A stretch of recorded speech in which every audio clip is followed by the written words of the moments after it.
So it's confirmed, Bitcoin closing below the 50-week moving average. Does this signal the bear market is here? Or is there some ray of light, some hope out there that Bitcoin could once again rally to new all-time highs?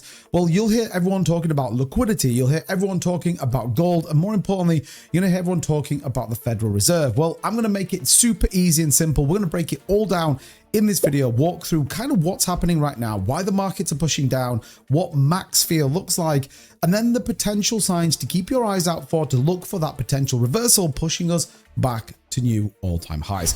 If that's something you like the sound of, hit that like button, hit that subscribe button. Let's get into it. So I'm sure as well as you, I have also filled my form in for McDonald's. We're heading back there as crypto seems to be entering the bear market. It's time to get back to flipping burgers, serving customers, and making sure those tables are clean or not. We're not going to McDonald's just yet. There is optimism in the market. You just have to know where to look. So what is going on as Bitcoin seems to be continually tumbling down from our $126,000 all-time high just 41 days ago?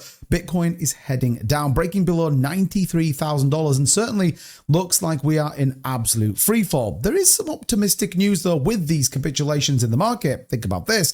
Bitcoin's drawdowns are getting less. So although people will say, well, I was here back in 2017 when Bitcoin dropped 50%, this is fine.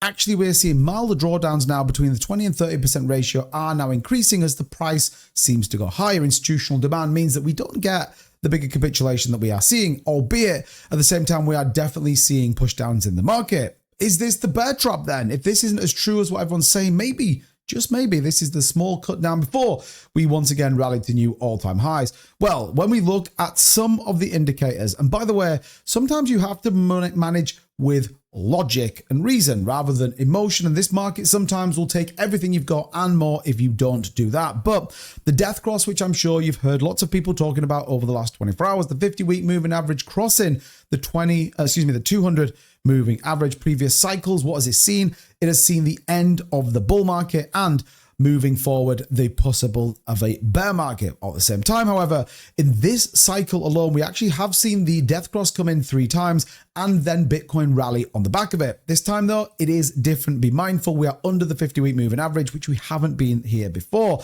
And actually, when you see massive capitulation of people like Grayscale dumping massive amounts of Bitcoin, OG whales taking some profits off the table before it goes back down to 70K again, all of this seems to be getting into people's heads, driving significant emotion in the market, and once again, seeing huge amounts of liquidations and people's crypto ultimately vanishing. So with all that, and the doomers are out of the way, is there hope? Is there things we can look at right now that, well, we should be paying attention to? Because if some of this stuff flips, we could see Bitcoin rally once again. Remember, it only took us 160 days to go from the price we are now to that new all-time high. You might think, 2-bit, that's half a year, but that could put us at an all-time high for 2026, given the ISM data that we have talked about here on the channel. So what is coming this week? Well, the US government officially reopens today. That injection of nearly $1 billion heading out to federal workers and much more. We also then get the Fed liquidity injection on the back of it, which is going to be anything between $10 and $20 billion, followed by the FOMC minutes coming on Wednesday. This is going to tell us exactly what the Fed decisions were,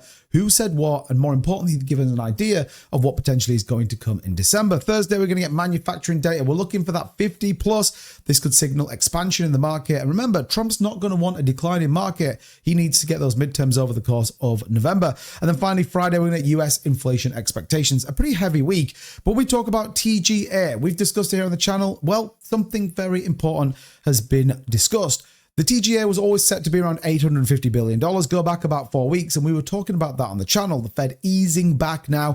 But what happened? This overshot with the government shutdown and now sits well over $1 trillion that needs to be heading out to the markets. This is an injection of around $150 billion back into the economy, which has been missing now for the last 43 days. Essentially, the government catching up on spending could be a massive move. And think about this, IBIT's balance over time continuing to hold its Bitcoin. Yes, we saw capitulation of nearly 5,000 Bitcoin last week, but macro ETFs are still buying. Solana we see very positive as well. So all of these are slight good news in the market. Now people will say, well, we're all rushing to gold 2-bit. Crypto's done and it's going to zero. Think of this. Since the 10-10 event that we got in cryptocurrency, the two things have gone absolutely the opposite direction. Gold's continued to rally to all-time highs, while Bitcoin seems to be pushing down. But A 25% difference between the two could easily be moved as that capital starts to rotate.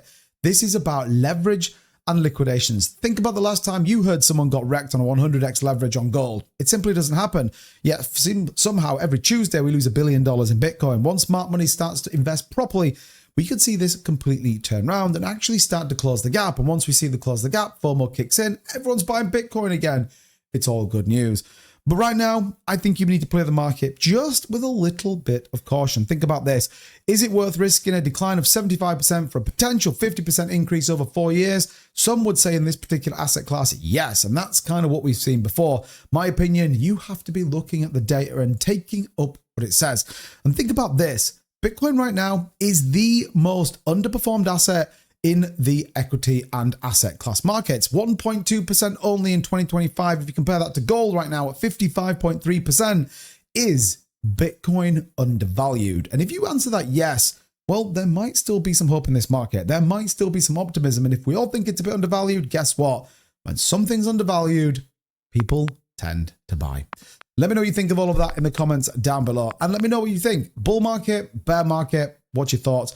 As always, don't forget, check out some of those links in the description. If you want to trade all your favorite cryptocurrencies, head over to BitUnix, no KYC, global markets, all your favorite cryptocurrencies. And like I said, we're giving you a 30% rebate for all the trading you do over there. The more you trade, the more you get. Absolutely fantastic deal. And don't forget, join our channel. $8 a month gets you access to our Discord, premium trade setups and everything else. It's totally worth it. Right. That's it from me. Thanks so much for watching. See you next time. Bye-bye.